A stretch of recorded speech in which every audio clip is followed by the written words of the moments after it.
the Pittsburgh Steelers have once again made headlines, announcing another roster move just days before their crucial matchup against the Indianapolis Colts this Sunday. Along with the signing, there are several major updates to discuss, including a heartbreaking development involving safety Deshon Elliott and the latest comments from head coach Mike Tomlin. There's a lot happening in Pittsburgh right now, and it couldn't come at a more pivotal time in the season as the Steelers prepare for what might be one of their most important games of the year. To begin with, the Steelers added some much-needed depth to their offensive line by signing former Philadelphia Eagles lineman Jack Driscoll. While this isn't a move that will dominate headlines, it's an important one. Driscoll, a fourth-round pick in the 2020 NFL Draft, brings legitimate NFL experience to the roster, something that can't be said for most practice squad players. During his time with the Eagles, he started several games and proved himself as a versatile option before being released by the Miami Dolphins earlier this year. At 28 years old, Driscoll still has plenty of potential and will now serve as critical depth behind Pittsburgh's starting offensive front. Given that the only other offensive linemen on the Steelers' practice squad, Dylan Cook and Stephen Jones, have never played in an NFL game, Driscoll's experience could become invaluable if injuries hit late in the season. It's the type of move that may not grab attention now, but could prove essential in the coming weeks. Unfortunately, the positive momentum from that signing was quickly overshadowed by devastating injury news. The Steelers placed both safety Deshon Elliott and defensive tackle Daniel All on injured reserve. All suffered a torn ACL, while Elliott's knee injury is expected to end his season.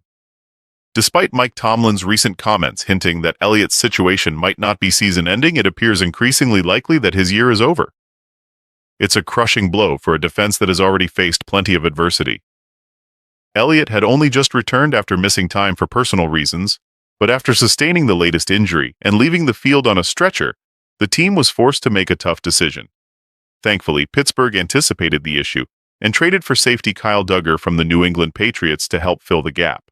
The trade adds some salary, but with the Patriots retaining part of Duggar's contract, it was a necessary and timely move that helped stabilize a defense now fighting to stay healthy. The situation in the secondary worsened when veteran safety Jabrill was unexpectedly added to the injury report. With Elliott out and Duggar just beginning to learn the playbook, the Steelers suddenly find themselves alarmingly thin at the safety position. If Peppers is unable to play on Sunday, Pittsburgh might need to rely on newly signed defensive back Derrick Forrest, who joined the practice squad earlier in the week and could be elevated to the active roster if necessary. Mike Tomlin, known for his defensive expertise, will have to work quickly to get Duggar up to speed and ensure the defense is ready to face a Colts team that has been surprisingly efficient on offense this year. There is, however, a bit of good news. Tight end Pat Freiermuth is expected to be available for Sunday's game, which gives quarterback Aaron Rodgers another reliable target as the team enters what is effectively a must-win scenario. The Ravens' recent win has intensified the pressure within the AFC North, making every game from here on out critical. Meanwhile, the Bengals, despite a slow start, remain dangerous, especially with the possibility of Joe Burrow returning later in the season. For the Steelers, maintaining offensive consistency is now more important than ever. While Rodgers has played well, the receiving corps has struggled to create separation, leaving him few open targets beyond DK Metcalf. This game could be a pivotal opportunity for younger receivers like Calvin Austin III and Roman Wilson to make their mark before the front office looks to the trade market for reinforcements such as Marquez Valdes-Scantling or Jakobi Meyers. Interestingly, a recent statistic circulating online suggests that no quarterback in the NFL this season has dealt with tighter coverage on his receivers than Aaron Rodgers.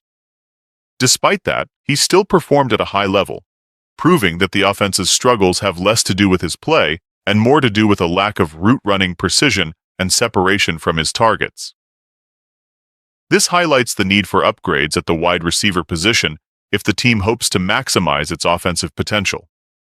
Injuries have certainly taken a toll on the Steelers this season, particularly on the defensive side of the ball, but the situation is far from hopeless.